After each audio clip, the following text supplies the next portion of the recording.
Hello, I'm Chris Flisher, and welcome to Turning of the Wheel, an intelligent, lively discussion on astrology, art, and adventure. Timing is everything, and as the great wheel turns, we are best prepared when we are best informed. Join me as I explore the current planetary alignments and offer insights for coping with change. Educational, informative, enlightening, the Turning of the Wheel is a welcome pause in your daily swirl of constant change.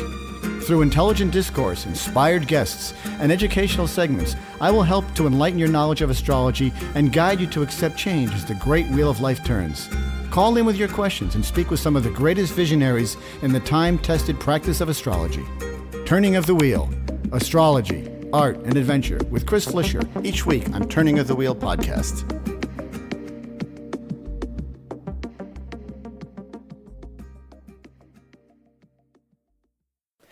Hello and welcome to Turning of the Wheel. As you know, this is a show about astrology, and we're currently in the midst of an incredibly intense period in the world of astrology, and I found that there'd be no better person to have on right now than my old friend Tad Mann. He'll be joining us in a few minutes. Before we have him on, I want to just remind you about my newsletter, which goes out every Sunday afternoon. In there you'll find a couple of paragraphs of mundane astrology, sort of taking the world view, and then I break it out into the individual signs. I encourage you to read your sun sign and your rising sign and combine the two. And if you know your moon, throw that in as well. These are all useful pieces to understand when it comes to understanding the world of your personal life and the theme that's occurring in your life as we speak, as the world and as the week unfolds.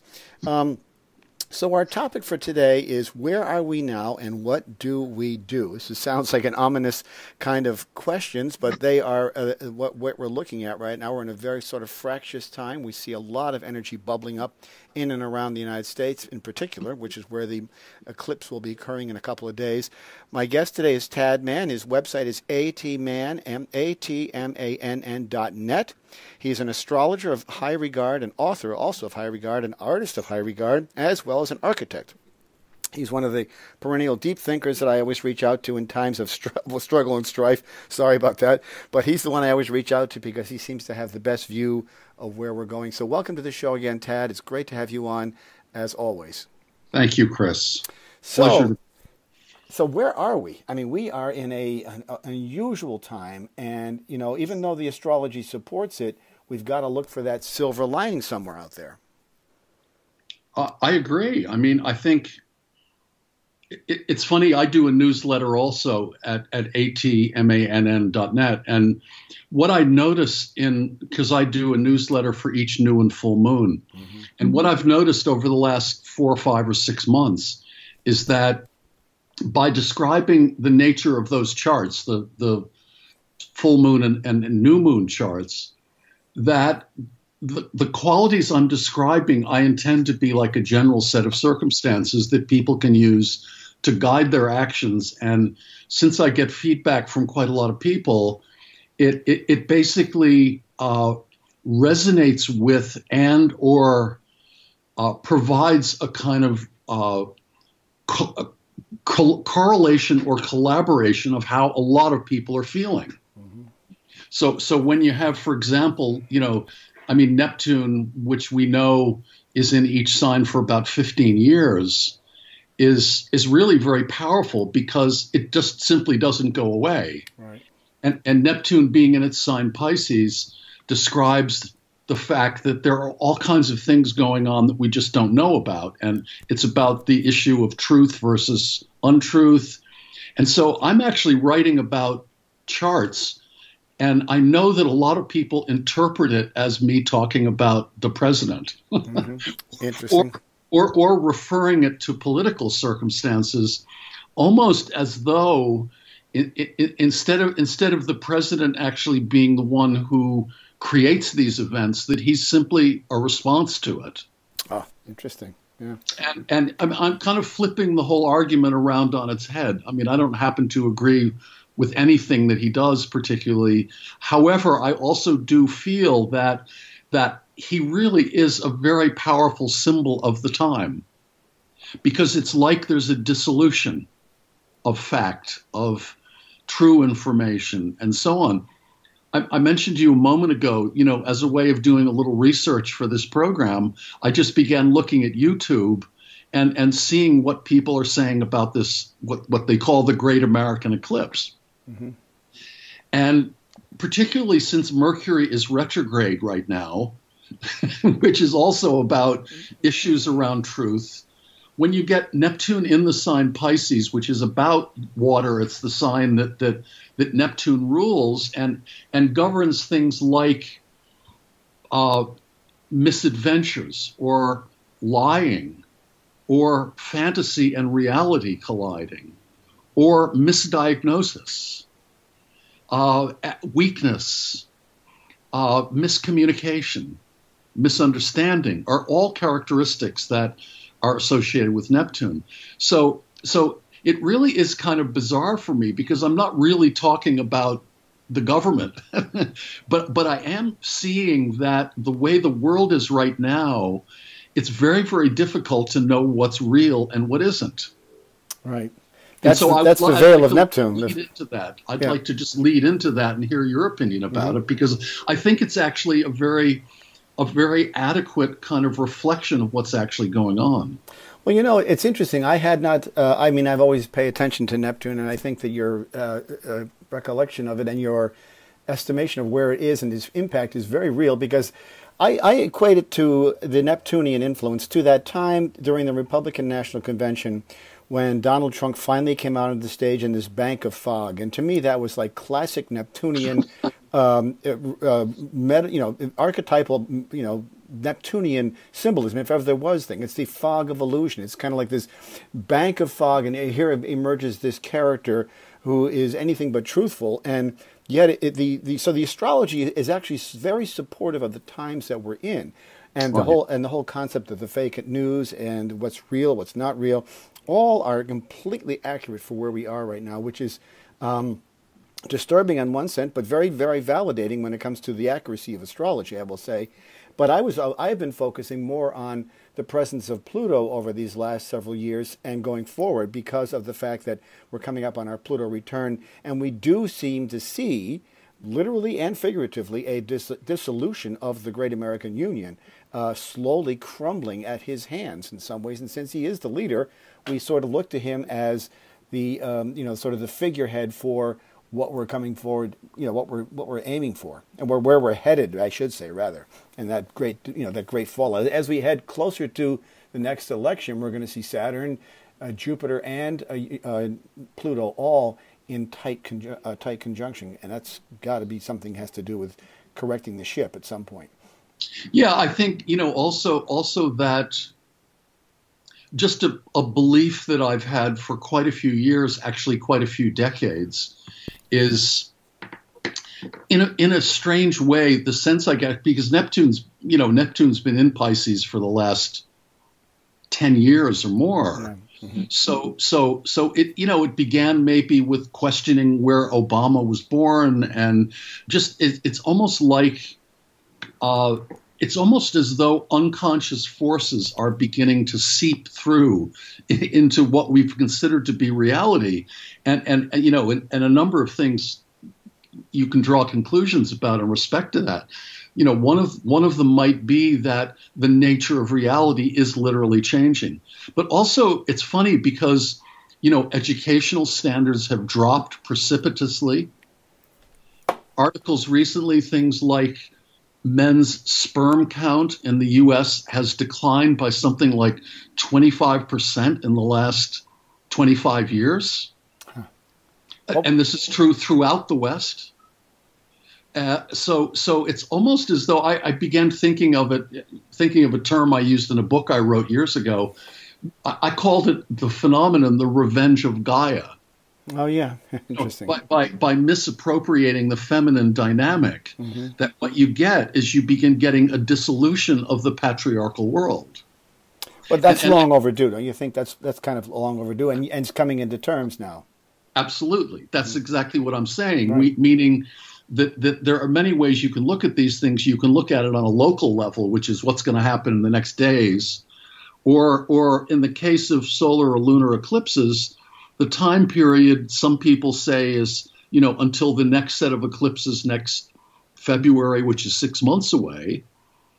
But again, the next total eclipse in the U.S. is something I can't remember what the exact number was, but it's something like 7 or 10 years from now. I think it's 2024. Yeah, I think you're right. Yeah, it's something like that. It's like 7 years or so, and so in a way, these may be almost fractals. For those of you in the audience that don't know what fractals are, there's a characteristic about astrology, which is that there are tiny cycles, like what happens each day. Every day the planet, the horoscope revolves through all 12 signs. Mm-hmm.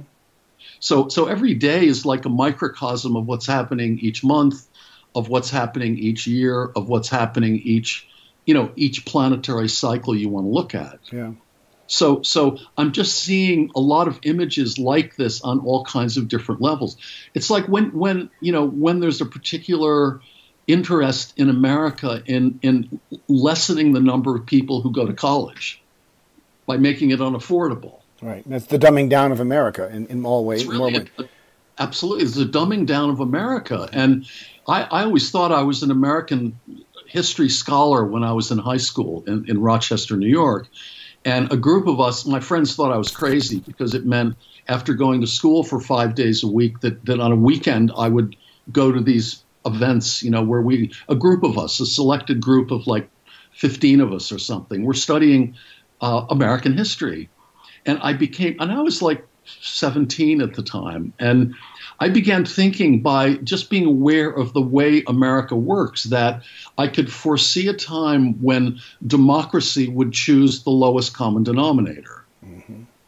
That's very interesting. Which I feel has already happened, meaning when people confuse reality television, which bears no resemblance to reality, of course, but when people confuse reality television with reality, that's also just clearly Neptunian. Yeah, it's scary in that regard because it does the dumbing down.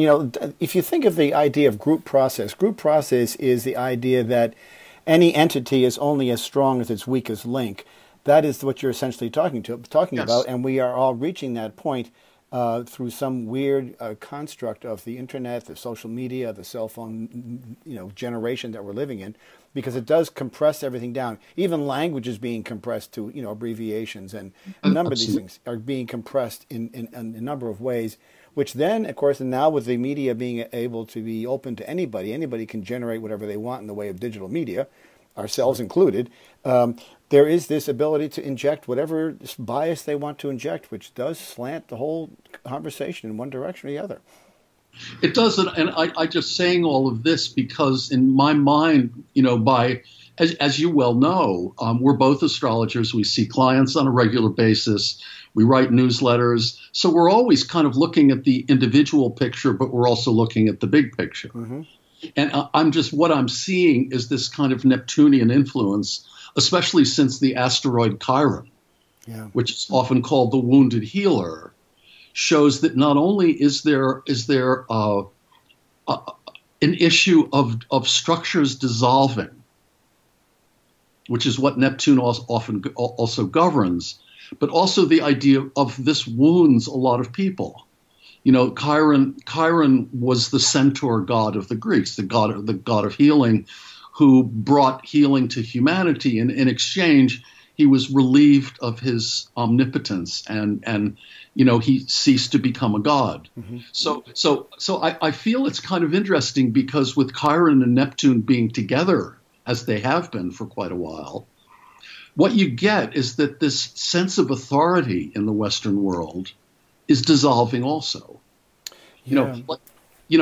Laws that people have just assumed are the right way to be are just being disregarded. Mm-hmm. And we've also lost our moral compass in some ways. I mean, I think some of us are adhering to old and tried and true ideas of what we consider to be a moral compass, but overall, that's sort of up for question right now. It's up for grabs. What is our moral compass? And that's what seems to be falling by the wayside. Also, which is, morals would also, I think, be a Neptunian concept as well, simply by virtue of the fact that they delve into the realm of, that ethic quality of what are our ethics, what are our morals. These are all sort of intellectual conversations that I think are espoused through Neptune and sort of representative kind of period.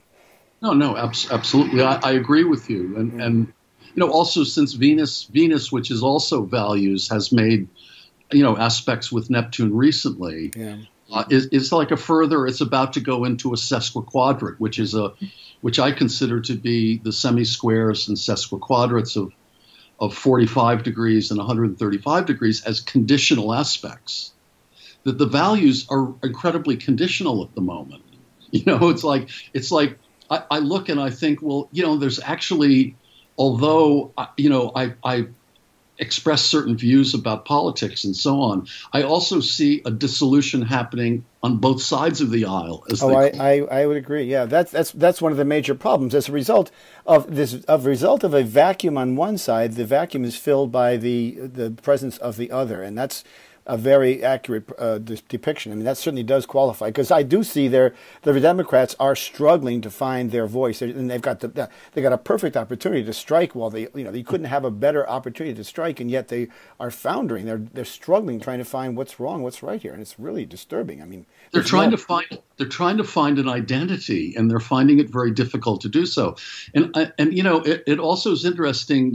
After the last election, many of my clients mentioned something that I brought up in a newsletter, which is feeling like you were punched in the solar plexus. Yeah. Which is something where it's not the strength of the blow, but it's just hitting you in the midsection in such a way that you lose all form. Yeah, you lose. It's like getting your breath taken away. It's almost like it just gets sucked right out of you, and you gasp in trying to recover that over the course of that time. Very, very accurate depiction, and a good analogy for what we feel, like how I feel. At least I know that's for sure. And a lot of, and as I was going to say, that a lot of people still feel that way, and I still feel it to some extent. Yeah, as though it is, it's a serious threat. It's interesting, I love this idea of Neptune that you're bringing up, because to me, it really, the more I think about it now, the more accurate it seems to be, because this is really about what we're seeing, and how we envision, what we grasp as real. And that is the whole realm. That's the veil of secrecy, the veil of delusionment, the veil of illusionment that Neptune brings into play. And Neptune may very well be setting the stage for the great reconstruction, which happens when we see Pluto, Saturn, Jupiter get together later on down the road. This may be the beginning of the undoing, because we have to get this grasp. And how do we right the ship? And that's why I'm saying, where are we now, and what do we do? I mean, obviously there are things we can do, and perhaps we'll discuss that in the second half of the show. But where we are now, I think Neptune is a very accurate player in this. I hadn't really thought of it that way, but when you think about, I mentioned Donald Trump walking onto the stage in the bank of fog, which is a classic Neptunian, imagery. And then when you think of that, and if you think of these planets as their own cycles, they come into their own cycles like in a cuckoo clock. Neptune's turn is now, and that wheel is spinning, and we feel the realm and the churn of this Neptunian illusion and fog. It makes sense that would happen over the course of time. So I just highlight it because, in a way, again, in some of the newsletters, I just encourage people. I say, really, the only solution to this is to really think independently, and to create a moral attitude with your children, with your relationships, with whoever you happen to be around. Simply because we can't really look upwards to find it anymore. Right. And it's like Britain getting out of the EU and Brexit and all of that stuff. And the whole nature of reality is really profoundly changing. It is. And I think one of the things we have to be cautious about is not to try to respond in abject opposition, perhaps, because there may be, I think we have to find our own way. I think by opposing for the sake of opposing becomes kind of, chauvinistic in a way. It's just we're doing it for the wrong reasons. We have to be probably better, well-founded, or better founded in trying to find an alternative in there somewhere. And I know that alternative word gets bandied about quite a bit these days, but I think we have to find a different way. And I'm not sure the opposite way is opposition, because look what we've seen in Charlottesville recently. Well, yeah, I think that the problem is something that actually has happened here in Hudson, New York, where I live in recent years. There was someone was attempting to build a a plant that would produce toxic vapors that would enclose the whole area and would stretch as far as Boston, a coal, like a coal-fired plant. And so the whole idea of it was that it was easy for everyone around here to oppose it. But when they finally shot the project down and it was canceled, no one really knew what to do to propose new solutions to it. So, I see. Yeah, right. So I'm saying the problem is that opposition is a lot easier than providing solutions to the problems. Right. That's a very good point, because I think that is the crux of the matter. We need to be more innovative and strike out on our own. Perhaps when Uranus enters into Taurus, we'll get some more foundational ideas that resolve some of these problems. Being earthbound and earth-centered, maybe it'll be more revolution that way. That's interesting. The idea of opposition is not always the right way. We almost have to find a third or a fourth way around this, as opposed to just opposing. Yeah, and I think you were right. You just also hit on something that also has been a kind of keynote, which is that Saturn's about to change signs into Capricorn, which it rules, which is about groundedness, and about reintroduction of boundaries and laws and things of that sort. But also Uranus moves out of Aries, which is about, really for the last 7 years, like the cult of the individual. Yeah. Uranus is like 28.5 degrees of Aries. And so when it moves into the Earth sign Taurus, it's also about, questioning maybe some of the ethics of the computer business, which is happening. That's very good. I like that. Yeah, the idea of the cult, you mentioned the cult of the individual, is really what Uranus brought about, largely due to the portability and the omnipresence of these social medias and the fact that we can access this so quickly with our phones. I mean, the phones have changed everything. Very Uranian in that regard, but it has shifted the dialogue. But we can't argue with a video of something happening on a dash cam in a cop's car. Perhaps we can't edit that, perhaps, and that's real, or we think it's real. This brings back this problem of this pervasive quality. And of course, Neptune is the ruler of photography and that sort of same imagery of cinema, which is fantasy, right?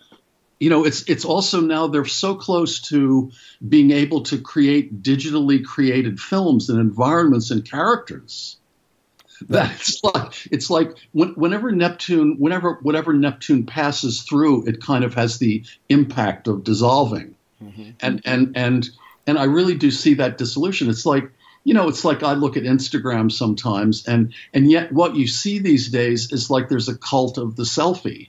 Yes. Which is also very Uranus and Aries. It's like, I'm going to show you every day what I look like, like I'm standing in front of this and I'm standing in front of that. Right. So I think all of these factors are in a way conspiring for the situation, to create the situation that we are in, which is that we're also creating it in the same way that it can be affecting us adversely or in other ways. Right. I mean, the whole idea of the selfie really is the penultimate sort of narcissistic thing that you can do, and that weighs in heavily. So in some ways, we could argue that this president is holding up, is there to be a catalyst to say this is what's wrong with us in some way. He would never agree with that, but that in some sort of archetypal way, he may be that mirror that says this is how bad things can get. And he's sort of an exacerbated, a ramped up, amped up version of what we're all becoming if we're not careful. We could all become. Right. Absolutely. And not know the difference. I mean, the president happens to have, Mercury square to Neptune in his astrology. So, which means if Mercury is how you think and how you communicate, and Neptune represents illusion or, sort of inventing truths. When they're in square, to me, it's like they're in competition with each other. Constantly one overdoing the other, and the idea in the midst of all that, the truth gets totally lost. That's the problem. The truth gets lost, and that's a pattern that's been in his life since the beginning. When you really find out about this, you discover that this is not the beginning of this for him. This is the way it's always actually been seen, and of course, there's that 20 or 30 or 40 million people out there who support him completely and unconditionally, who must see things that way also. Well, I'm not sure that I think you're right in that regard, but and I think well, if nothing else, they've drunk the Kool-Aid. But if nothing else, I think it also points to the fact that they are lost, and a tribe that's lost will seek whatever it can find. This is where charismatic figures come up. They rise when there's this vacuum. Of course. Yeah, and so here's this gigantic vacuum. He fills the void with his larger than life, and of course he had the ability to get himself out there through his television and his reality shows. And he's simply lost in this fog, and everybody seems to be following him. There's not a lot of intellect that goes along into following him. I don't mean to be disparaging of people who do. I'm trying to be even-handed here. But if you follow blindly, you are victim to anything that comes down your way. It's just like anybody who follows blindly. A true believer is not a blind follower. No, absolutely. And also, this retrograde Mercury in Virgo directly opposite Neptune right now is like getting even deeper into it, and it's just amazing. It's amazing because a lot of what he's talking about, he generates a lot of this fake news, and then he accuses others of creating the fake news, even though it's his. So that whole swirl of confusion is where that vacuum can be filled very easily by a unwanted power if we're not careful. That's what concerns me. Well, absolutely. And also the fact that the things that he's promised all along the line, for people that are underprivileged, for minors, for all this, is the last thing that he's going to do and the last thing that he even wants to do. Right, of course. And there's the irony. Even that in itself, the promises are kind of shallow, if not illusory as well. They're completely shallow. He's not there to help the little man, and Obama said that. If you think this guy's going to change after 70 years, you're completely wrong. This man is going to sell you a used car, and it's going to break a mile down the shop. A mile from the shop. Anyway, we're going to take a quick break here. We're talking today with Tad Mann. His website is atmann.net. I encourage you to follow up with him. He's a brilliant astrologer. He's written numerous books, many of which populate my bookshelves here, and always will, and as well as a fantastic artist. He started out as an architect, and I always find it interesting that architecture and the mandalas that he's done and astrology are passions of mine, and they always sort of coalesce in that sort of logical, mathematic pattern that sort of forms the basis of the cosmos. And I think it's great to have him on today. He's a very deep thinker, and I love his long view of things. We'll take a quick break. We'll be back in about 2.5 minutes, so hang in there, and we'll pick up where we left off. Hopefully we'll get some answers. What is your destiny? Where are you going? What is your real purpose? Do you know? Do you want to know? Of course you do. It's your duty to yourself. We are all here for a reason, and we all have great potential. Discover all of this and more with a professional astrology reading. My name is Chris Flisher, and I can help you. Discover your strengths and work on your weaknesses, and live your life to its fullest capacity. Based on your birthday, birthplace, and birth time, an authentic astrology reading will allow you to live your life to the fullest and reveal your true purpose. Only real astrology can give you real information. It is your destiny, and it is your path. Write me at chris@chrisflisher.com and book a reading today. Or call me at 978-393-1036. That's 978-393-1036. www.chrisflisher.com.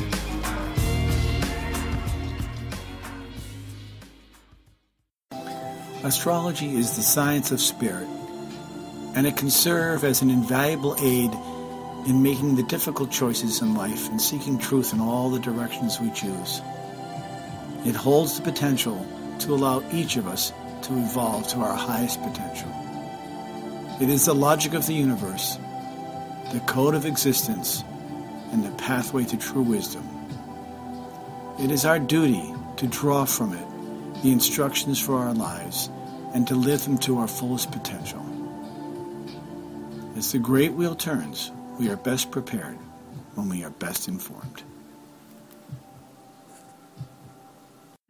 As the world shrinks and our barriers come down, diverse cultures are striving for harmony, balance, and peace.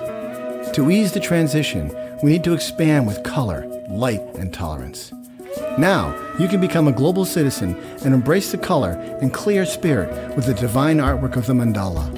Mandalas are a timeless artistic offering for creating unity, harmony, and peace.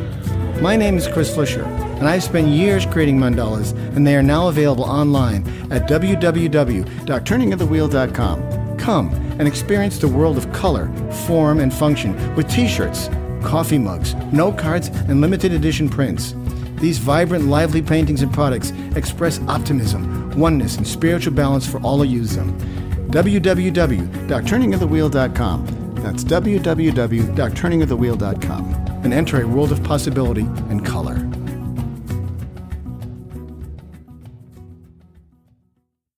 Okay, welcome back. We're talking today with Tad Mann, atmann.net is his website. I encourage you to go there. He's an astrologer, brilliant astrologer, fabulous author, wonderful artist, and originally started out as an architect, which is what I mentioned earlier, which is sort of where the artwork, the logic, the mathematical precision of astrology, the angles, the degrees, all sort of coalesced. And you can see why the architect formed a great foundation for all of these esoteric thoughts. And we're talking today, the topic of the show is, where are we now and what do we do?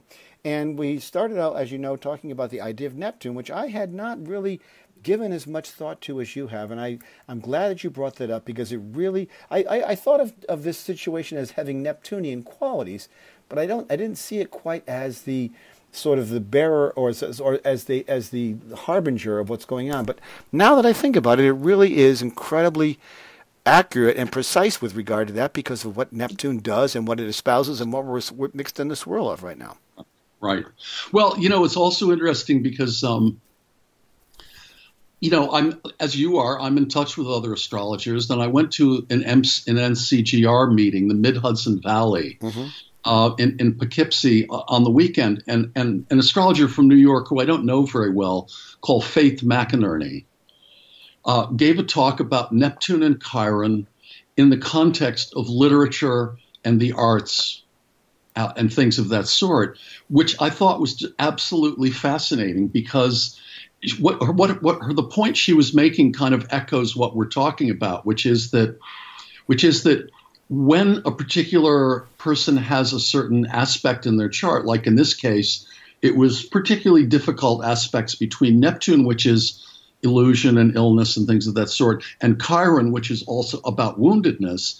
She's been researching for years authors, for example, who integrate those particular qualities into the work that they write. Like Herman Melville was one of them, talking about Moby Dick, about a man with one leg having an obsession to find a white whale. Yeah. And that, I think, when that was published, that would be another cycle. If I'm correct in my history, you might be able to correct me on this. That goes back to 1848-ish, when Neptune was in Pisces again. So that does speak to that. Someone else I heard speak about at an NCGR meeting here was Priscilla Costello, who's done a lot of work about, and her whole basis was her whole talk was on Neptune as well and its influence on us, but more so in a archetypal kind of quality, not so much as it pertained to the world today. I saw her many years ago, but it really is accurate, the idea of this sort of, and we're faced with a very similar situation right now, this whole idea and this lack of a grounding, this lack of an anchor, which we really need.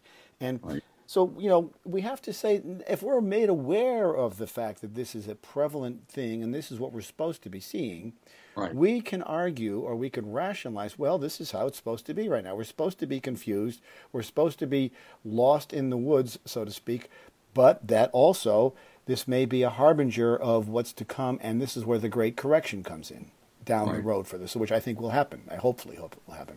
But I don't think we saw this coming in this respect. I certainly didn't. It seemed to be far out of the realm. And yet, when I look back as a fairly, tapped in individual, I was reading the New York Times all day, every day through the whole election cycle. At the bottom of the page, it always said the percentages of likelihood for who was going to win. It was always 80% Hillary, 20% Donald. And so in some ways, I'm not going to hold them responsible, but people were way off in their estimation of this. This is the whole delusion thing, an illusion thing once again. Well, that's an echo of what we've been talking about. Exactly, which is that and Trump actually does even talk about that, in the sense that you can't really trust polls or the media or whatever, because they were proven wrong. So I really do think that what in terms of even edging towards a solution, that the whole dynamic of what's going on now is really about, in a sense, getting us grounded again and getting back to some sense of reality and groundedness about things. It's like essentially dissolving the Environmental Protection Agency. Same. Dissolving the State Department, dissolving the Department of Energy.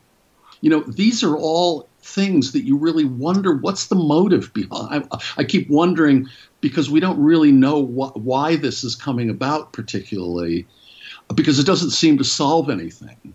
It doesn't solve anything. It seems like it's more a matter of defiance. It's defiance. It's a way of repudiating what had gone on before, saying, I'm going to change things. I didn't like what happened in the past. I'm going to go change. It's a clearinghouse. It's just a warehouse shutting down of anything that's logical, for not necessarily any good reason. I mean, we can see the weather patterns. We can see what's going on. The scientific knowledge database is very full of what's happening, and yet this is just complete ignorance on the other part. So it has to be a wholesale putting a stamp of approval on it, their own signature on it, what has to be. Right. Well, also, I mean, we're U.S. particularly is a nation of immigrants, and to not allow immigration into the country is crazy, because they're the ones that do all the work. I know. I mean, everybody who's here in this country is here by virtue of coming from an immigrant. That's the way. Even if you're born here, your lineage goes back to an immigrant at some point in time. Right, unless you're a Native American. Unless you're a Native American, and they're doing their best to hold on as well. When we look at this, I think the idea of Saturn entering into moving out of Sagittarius and moving into Capricorn will be a grounding effect. I think we'll sort of have this. I'm hoping we'll have this moment where things begin to click. I think the combination of Saturn in Capricorn and then Uranus in Taurus will provide a sense of grounding that may get us back to square one. But I'm not sure it's not going to come without a cost, and we're seeing the cost. Sure. We're seeing the cost now. Yeah, I mean, Saturn goes into Capricorn just before Christmas, around the winter solstice. Right.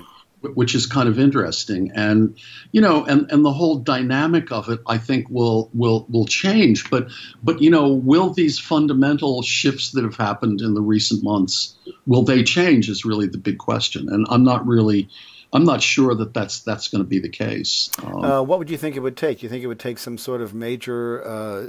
I'm concerned about a conflagration of some sort that sort of lands in the middle of this, and then all bets are off at that point.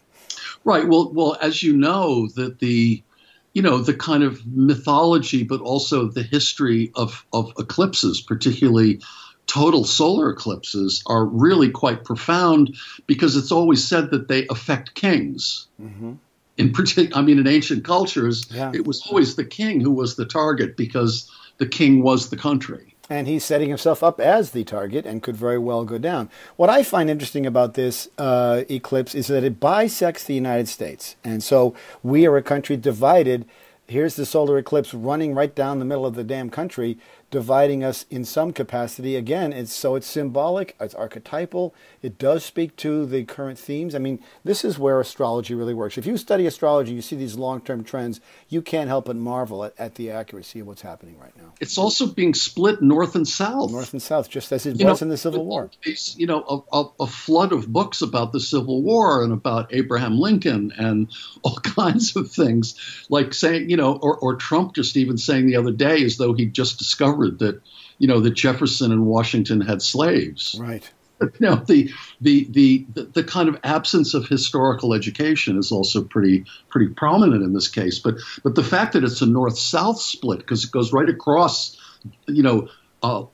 horizontally across what we think of as the map of the U.S., it is also very interesting, because it really does describe the divide that we see, and of course it is divided between the two coasts and the whole middle of America as well. Right. But the idea of the red versus the blue in this situation, I've been reading articles in the New York Times lately about, are we on the brink of another civil war?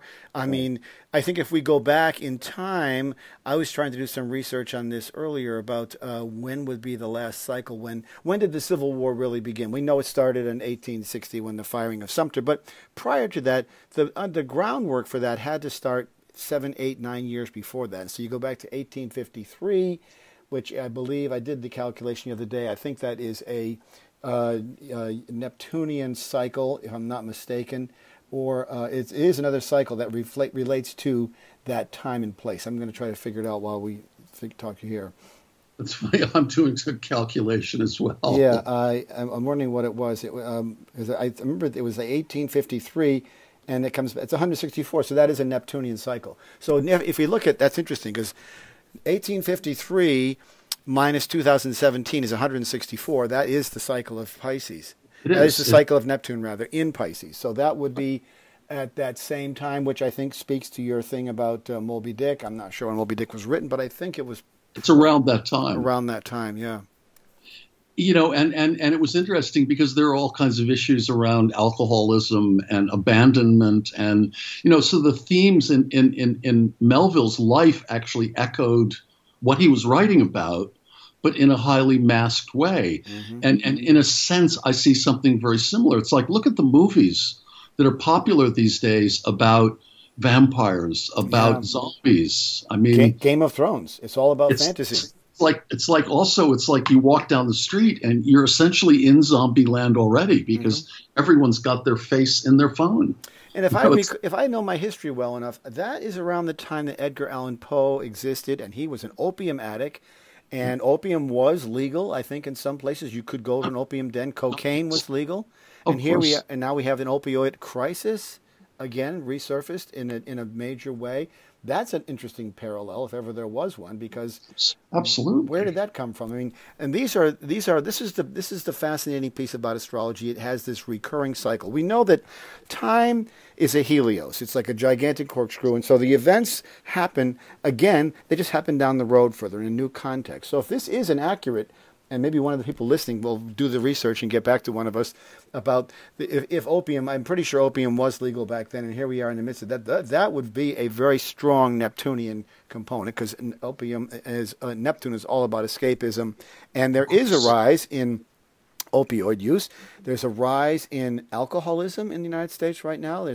People are drinking way too much. This was based on an article I read again in the New York Times, how people are drinking now more than ever. They're probably drinking to lose their, to obliterate their sense of reality, which, I can understand the logic behind that, but it's just interesting to see that cycle recur.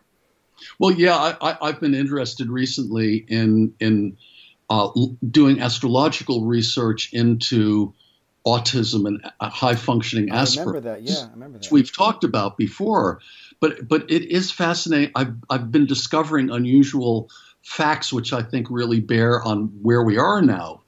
In saying that a huge percentage of the population of kids being born nowadays have such symptoms. Right. And it seems the increase in it seems to date back to around 1990 or the late 80s or something like that, when it turns out that one of the issues that's very prominent in autism is when the mother is depressed. Mm-hmm. And because of that time, the late 80s and early 90s, apparently they began taking drugs like Xanax and, antidepressants while being pregnant. Yeah. Because no one really connected that it had any kind of influence. And my lifetime astrology system actually says that just after we're conceived for the first 7 weeks during the 9th house in the chart is a time when our brain is developing. And it turns out that I've discovered by doing a lot of research that Saturn, which represents a constriction, and Neptune are characteristic planets in the 9th house of autistic individuals. Yeah. Meaning the mother was depressed, Saturn, and took an opioid, Neptune. So that what you get is Saturn squaring Neptune in some charts, Saturn in opposition to Neptune. Virginia Woolf has Saturn and Neptune conjunct. And so, so you get this idea of the correlations with these astrological factors. In the case of autism, kids with autism, they don't really have any social consciousness. They're very awkward and very restricted, and yet they have amazing skills with very narrow fields of factual information. Like an idiot savant. of sorts. Yeah, it's like a description of Saturn Neptune. So I suddenly had a realization not too long ago that ironically the causes of it, meaning toxicity, taking antidepressants during childbirth, child carrying, and so on, are also symptoms of it. Yeah, no, that is completely accurate. I actually have two people I've got to get in touch with you about this, who you can add to your series of studies. Two women who both have autistic children who fit right into that pocket you're talking about, one of whom was on Prozac during the time of her pregnancy, and her child is severely autistic. Right. And I wonder, is it the same thing as Asperger's? Does Asperger's fall into that same quality? Well, no, what I discovered, Chris, is fascinating, because when both of those planets, in my system, the 9th, 10th, 11th, and 12th houses, the upper left part of the chart, is gestation. Right. And when both Saturn and Neptune, the earlier back towards the 9th cusp they occur, the greater the likelihood and the more severe the autism. Wow. When you've got one of those planets in gestation, like Neptune, and then Saturn in a house anywhere else in the chart, aspecting it, that often produces a highly, high functioning Asperger's, meaning they have a touch of that dynamic, but it's being spread around a little bit, and maybe the symptomatology comes about at a slightly different stage of life. Mm-hmm. They also some fascinating information recently. I heard on NPR that like 80% of autistic kids are male.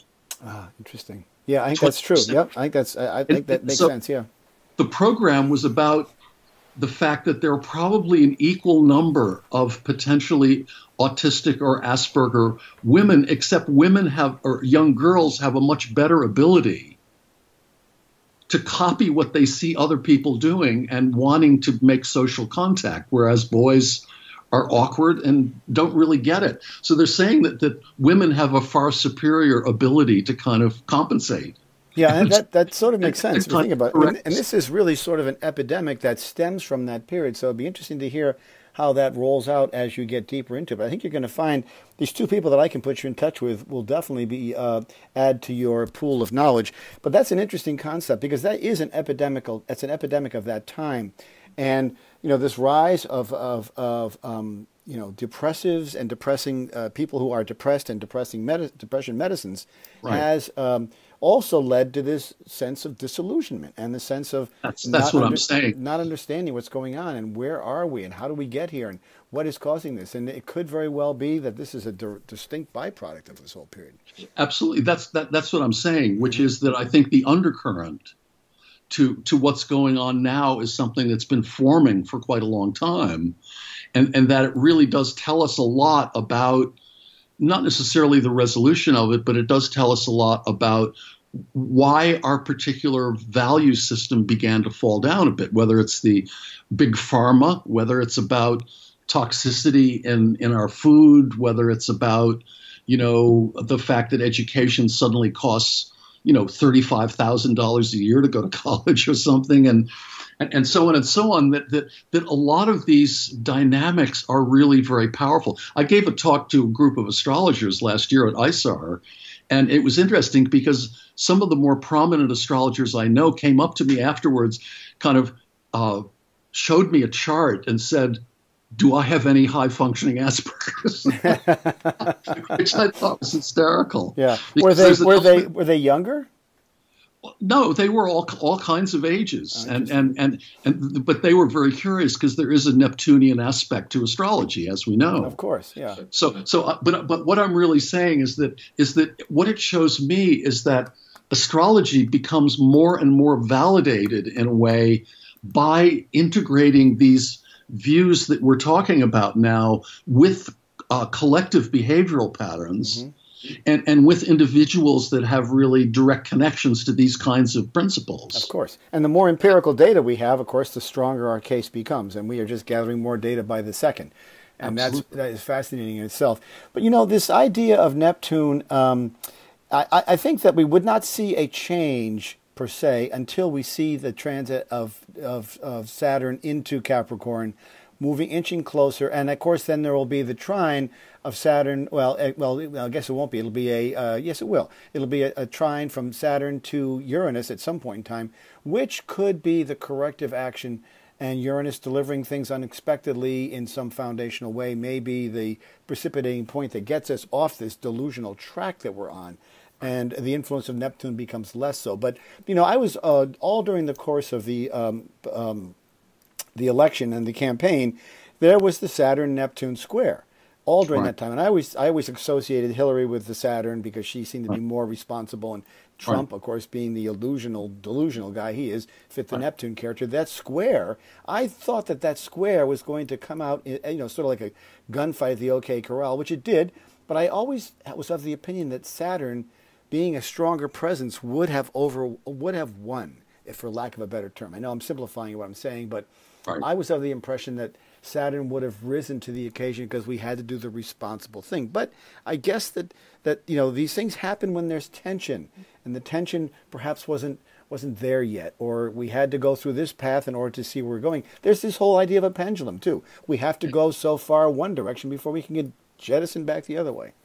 But also remember that Saturn and Neptune square, to me, was very much about Saturn as boundaries and Neptune's boundarylessness. Right, that's true. You know, Saturn is structures and laws, and Neptune is lawlessness. And people wanted something new. They wanted something new. They wanted lawlessness. They wanted to wipe the slate clean. They wanted to get rid of all has-beens who'd been around the political circus for long enough. They wanted to start over again with something with an untried quantity, untested quantity, of the worst order. And that whole process of and the way that this person eliminated people through simple banter and and you know, sort of playground names, and it's unfathomable. Even to people who are, you know, these great thinkers like yourself, it just leaves you scratching your head.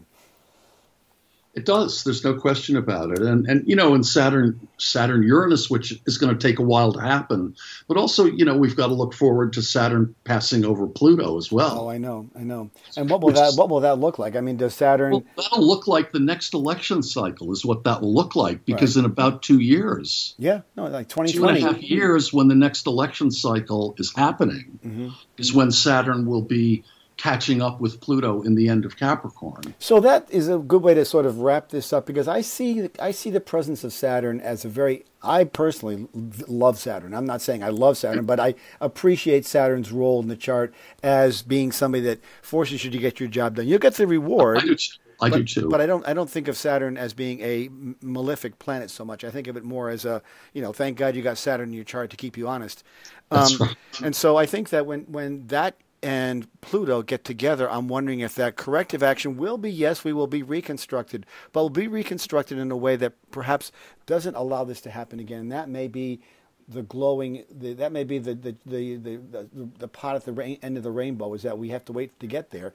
And but what may appear to be, you know, sort of disastrous in some astrologers' eyes, I don't actually see that way. I see it more as an opportunity to reconstruct, but reconstruct responsibly. Right, and I think that is something that definitely needed to happen anyway, because of the, you know, it's about the bipolarity of when you've got a two-party system is really a flaw, and I begin to see that even more. And yeah, I agree with you about Saturn completely. I've begun realizing, because again, in my way of looking at the astrology, if you know, Saturn representing the potential of depression in a chart, that if you've got Sun-Saturn aspects, because I link the Sun not only with your father and your relationship to men, but what you inherit from your father's side of the family. Interesting, yeah. Sun-Saturn aspects indicates inherited depression from the father's side of the family, and Moon-Saturn is inheriting depression from your mother's side of the family. And there are a lot of people that have those aspects. And I began realizing quite a long time ago that, because I associate the positive side of Saturn primarily with discipline. Yes. And I'm beginning to think that discipline is like an antidote to Saturn and depression. Meaning, if you've got focus in your life, you're not likely to be depressed. You're probably depressed because you don't have focus in your life. Exactly. If anything, that's probably the best antidote for depression. I mean, it's part of the reason I got involved in drawing mandalas was it was an outlet for me as a result of being depressed, because I do have that Sun square Saturn. I got Sun opposing Saturn as well. I mean, the moon's square Saturn, and I've got both those aspects that you mentioned. But that I think means you get it from both sides of the family. Right, I did. But it also, I think the way to combat it is to be engaged, is to be active. I think you cannot sit back and wallow. You've got to sort of ramp up to it, which I think is also part of what Saturn brought to the table, brings to the table, is it sort of says, okay, you're in the quagmire here. How do you get out of it? And you find an outlet, and the outlet it becomes the solution. And I think it's only with retrospect that I can see that, but I think it's very accurate. So when Saturn gets to Pluto, which will be in a couple of years, right around 2020. Actually, interesting. I think they're exact on what would be inauguration day, January 2020. We will be looking at an entirely different situation. What will it look like then? Will the damage that has been wrought today come to a home to roost at that time? We would like to perhaps think so, but we're in uncharted territory right now where we don't quite know what will happen. But I think that we could take that view. Yeah, I would hope that what that meant was an incredibly charismatic and realistic person will arise who will have a plan for restructuring these things. And that person may not be known yet. And that person probably isn't known yet, or maybe he or she are rising through the ranks. Exactly. Capricorn and Taurus, both being earth signs, are both feminine.